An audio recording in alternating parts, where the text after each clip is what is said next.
You're tuned in to the It's Real podcast with your hosts, Kayla Calendar and Andrew Yagi. Each week, we'll talk about what happens behind the scenes working full-time in real estate and share with you real-life stories, our successes and failures as we work to help consumers and industry professionals reach their real estate and real-life goals. Here we go. It's episode 21 of the It's Real podcast. I'm Andrew Yagi, and I'm a real estate agent. I'm Kayla Calendar, and I'm a mortgage lender. Kayla, it's great to see you after a 2-week respite. How's your week going? It's going well. We're halfway through. It's slower this week. We're seeing some closings, but a little slower. We're seeing a little pause in the market. So how about you? How's your week? Yeah, I would agree. We've actually we're supposed to have 4, maybe 5 closings, but a couple of things getting pushed for various reasons. The devil's in the details, so just kind of some minor things. But yeah, we're definitely seeing it slow down as well. I kind of feel like, and again, still being the new kid on the block in real estate, I'm still kind of observing what I perceive to be trends, but it seems to me that, when you get like a holiday week, like the 4th of July or even Labor Day, it seems like a holiday week is a little bit quieter. That's my perception. Oh, it totally is. And it always will be. It's people want to focus on their plans, and around here, especially, we don't get a lot of warm weather. And so people are really dedicated to their Wee Fests and their 4th of July and everything. So it's not very, it's pretty common that it slows down. And what about their outdoor activities like golf, Kayla? Like, I was just looking around a little bit. I feel like you golfed maybe like 25 golf tournaments. No, Andy, it was like 5. Calm down.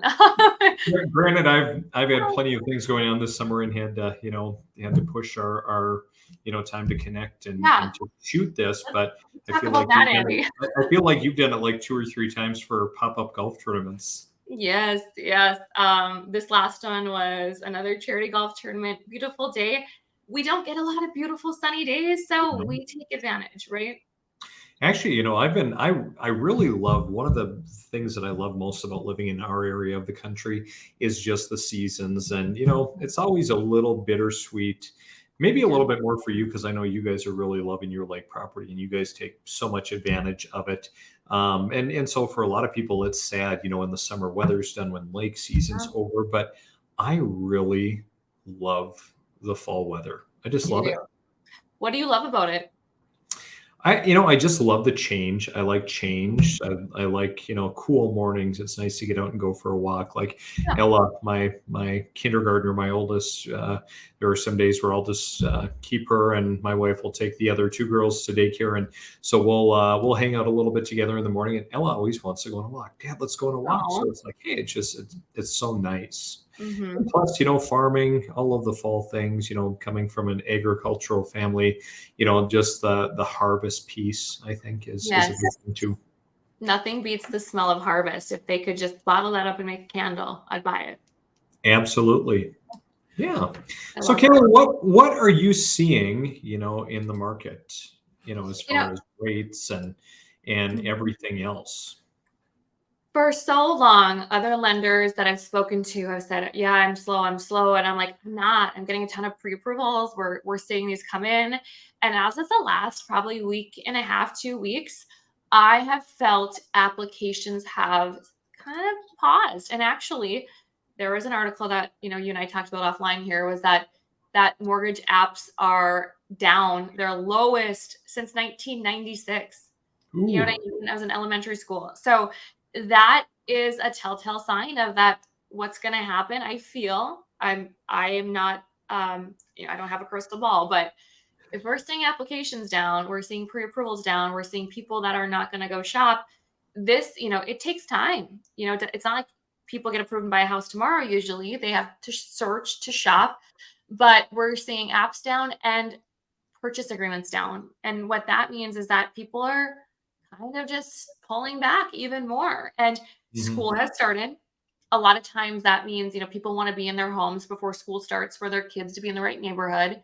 But now we're leading into holiday season. It's already slow in mortgage world anyway, in residential real estate. We know this, but I fear we're going to have, as you said earlier, a cold winter. And as you saw, rates are, the national average is what, seven and a quarter, I think, right now. And that's on a 30-year fixed. And that's Right. great, great credit. That's primary residence. What about if it's an investment? What if it's a non-occupant? There are so many factors that go into that rate that we've seen some in the eights, some people. So it's kind of turning a little bit and I'm feeling it. Are you Yeah. feeling Absolutely. We're definitely feeling it. I was just kind of reviewing our numbers with our team, and, I think the national average is sales are down about 25% year over year. Our team, we're down about 12%, which still, I think, outpaces the market. I know some people who are having really fantastic years and doing more business than they've ever done, but um, yeah, without a doubt, things are slowing down. We're seeing more inventory coming on the market. yeah. Things are sitting. Like, it's been really surprising. Even some of the properties I've shown in our area, and I've literally been the first one to show the property, and it's been on the market 5 days. We've Yeah. had some listings that have been very similar where, we put them on the market and just not a lot of activity. But there again, we just have to look a little bit harder as agents or as lenders Yeah. and go find the people who are truly motivated, because I do have some really motivated buyers and sellers as well, people who maybe have left the area, or Mhm. some individuals who, life circumstances have changed or they're moving here, and hey, we really need to get into something. But especially, trying to find affordable housing for people obviously is going to continue to be a challenge.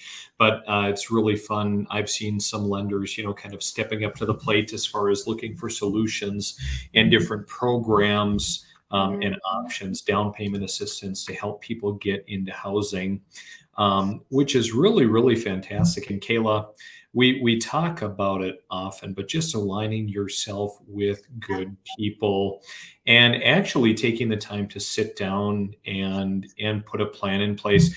Kayla, I've had more and more people come to me saying, when I'm trying to qualify them, that, what, I got pre-qualified with Rocket Mortgage or with Zillow. Zillow's, jumping with both feet into, Yeah. the mortgage world, among many other online providers. And people Mhm. want easy, they want convenient, but, you know, people also don't think, well, hey, what happens when things get challenging, and why would anyone ever think about that? I mean, hey, I want to buy a house. I'm gonna Mhm. we'll put a purchase agreement together, or, a few signatures, and anybody can do it. Everybody's the same, so Yeah. let's just go with it, right?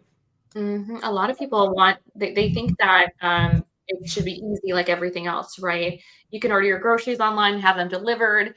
You can order car service. You can do all these things quite quickly and conveniently, right? Well, one of the biggest issues we see, the clients that are not taking the time to meet with their lender or realtor and have quality conversations for probably the biggest purchase you'll ever make. You see a lot of people just rush through it, and then you hear the stories and they don't get the experience. And then their realtor and their lender is just done and they don't hear from them. But when you take the time to research your lender or your realtor and you meet with them and get to know them, we're humans too. And you can read people pretty easily. You can sniff commission breath pretty quickly. And so one of the things is, we are not just, you and I, Andy, we know this.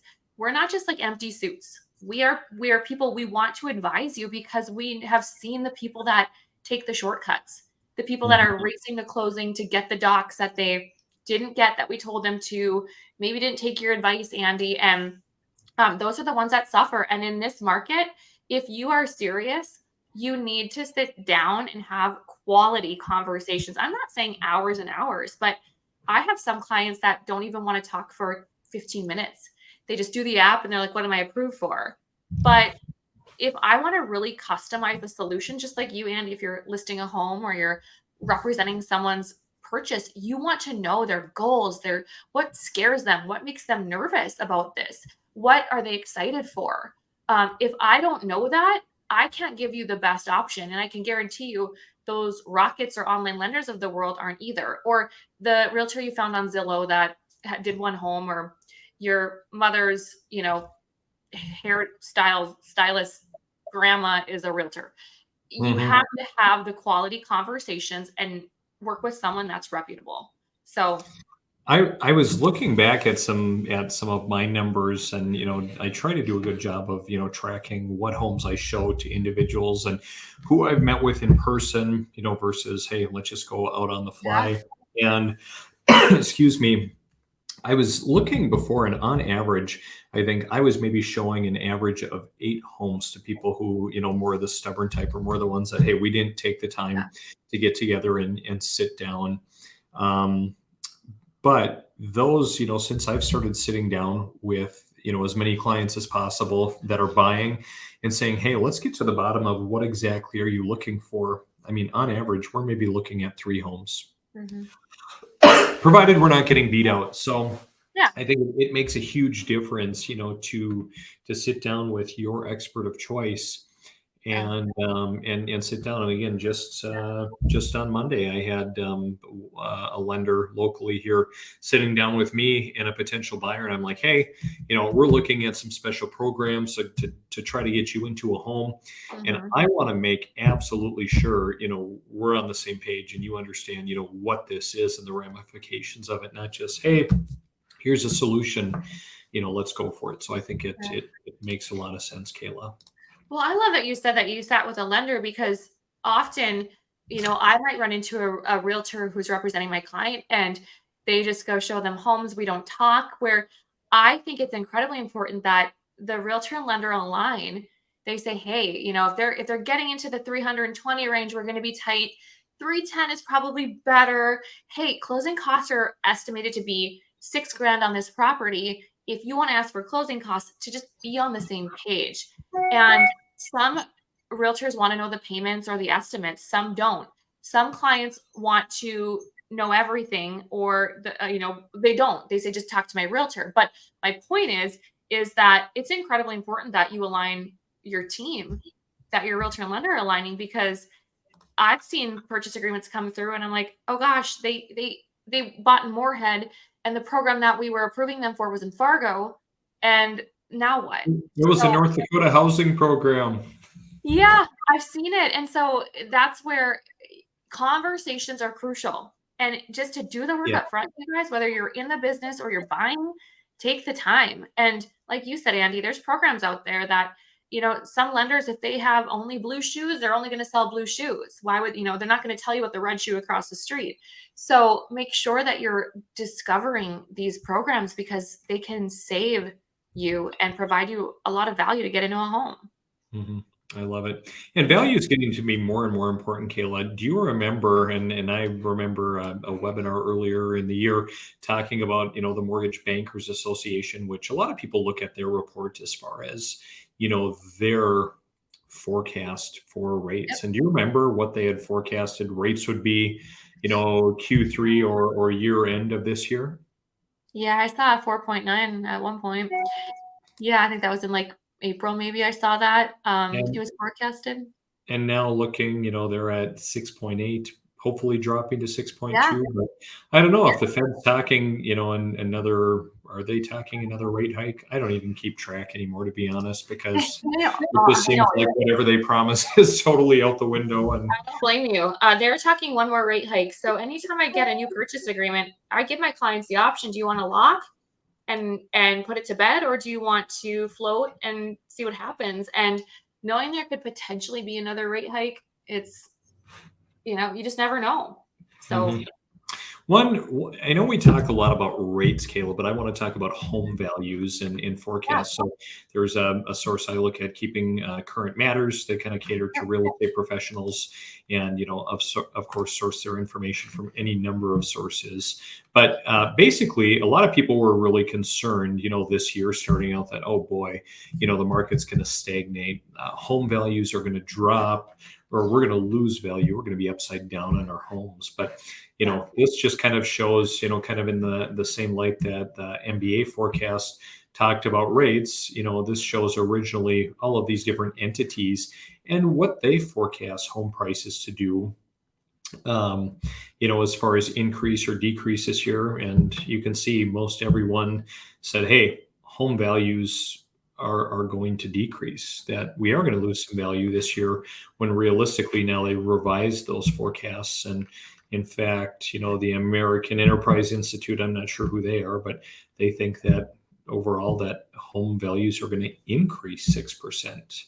So just Mhm. showing some positive growth. Or Morgan Stanley saying, well, and the MBA saying, well, Yeah. they're not going to grow at all, but hey, at least it's flat, which, kind of Mhm. like playing a hand of blackjack. And, when you push against the dealer, a push is better than a shove, Yeah. right?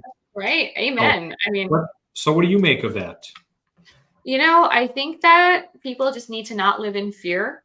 I think that if you're just looking, it's not just about the dollar, it's also about the feelings, the things that you get with a new home, the fact that you can have privacy and you can have a pet now. There's so many other things that this is taken into account.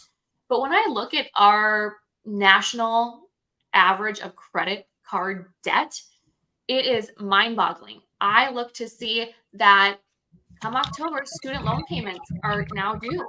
That's been on a home. So when I think about all these things in a whole, when I think about having a home for like that, I want the neighborhood a safe place. That regardless, this is just proof that we don't know what's going to happen with rates, with home values. That if buying a home is important to you, really seriously consider the things that aren't just a dollar amount, because we are living in debt. Student loans are coming due. Like I said, it's more than just what we're hoping or thinking could happen. So, But it is very, very important to have that financial plan, but also yeah, to approach it, with a sense of mindfulness. I hear a lot of yeah, people, and I'm sure you do too. Oh, I'm putting my search on hold right now. I'm going to wait till yeah. prices drop. And realistically, just with the lack of new construction, and with just where we are in most communities, that's not likely to happen. And a lot of people really fail to take into account the cost of waiting. And here's another great graphic, just talking Mhm. about an individual's potential growth in household wealth over 5 years based Yeah, on an increased home equity. And so this is based on a $400,000 purchase price. My market is maybe, not quite half of that. sure. Our average home sales about, 230-ish or so, but either way, you can kind of make sense of this Yeah. graphic. Well, and one thing that we'll do for clients, my team and I will do is if you're renting at a certain amount and your new house payment estimate is X amount, we'll do a cost of waiting analysis to say if you continue paying rent for 2,000, but you buy a house for 3,000 a month, and although it's 1,000 more, a good lender will break that down for you for your scenario. Not just like I love that graph. Like that's people love those visuals, Andy. So thank you for providing. And I think it's important that you take your scenario to a lender and say, what's the cost of waiting if I'm paying this and I'm looking at this, and have them break it down for you. Again, it's conversations where it's aha moments when they see this for their own scenario. I love that. And you know what? I've never ever thought of the cost of waiting scenario or running it for an individual. But even, and I don't know of any, and I'm sure there are some lenders that I've worked with that have done it as well. But that's something that's Mhm. really awesome. I'll put one together for our next podcast and we can do an analysis. So, I like it. yeah. Well, any other thoughts, Kayla, or anything you want to cover today? The last thing that I'll say is just take the time up front for something so important to you and make sure you don't settle. You can have conversations with many lenders, many realtors, feel them out because it's important. And same with the people working in the industry. Have the conversations up front, lender, get to know your client, realtor, same thing. It makes a world of difference. Yep. Amen. Any big plans for the rest of the week or the weekend, Kayla? I'm golfing tomorrow. I know. And this week You didn't want to tell me, just so I couldn't give you a yeah, hard time about yeah, that. pretty much. No, taking some referral partners, and then this weekend is the lake. We're enjoying it as much as we can. So, how about you, Andy? And are you going out there, like, I mean, all through the fall, winter? Do you make it out there quite a bit, or not? Probably not Less quite as in the much. winter, but it's year round. And truthfully, like when you're in a busy career and a busy city, it's truly an oasis to get out of town. So Mhm. we'll get out there a little bit. What are Nice. your plans? What are we up to? Well, we have a couple more closings this week, so kind of Yay. wrapping up some business. We've got a number of listings that are going to be coming on the market. So there are still people that are transacting that are motivated, to get out there and do something. Yeah, so just kind of working with our clients, and then hopefully having an enjoyable weekend. My middle one, it's her birthday's coming up next week, so we're going to Oh, go and kind of celebrate a little bit on Saturday. Kind of it's church fall festival season, so probably do that a little bit on Sunday, and yeah, just relax a little bit in between. amen. Well, hi to the kiddos, hi to the wife. Enjoy the weekend. And hey, we made it past 20 episodes, Andy. We did. Most We people did. don't. Um, Well, we'll catch you next time. Have a great one, Kayla. I will if you will.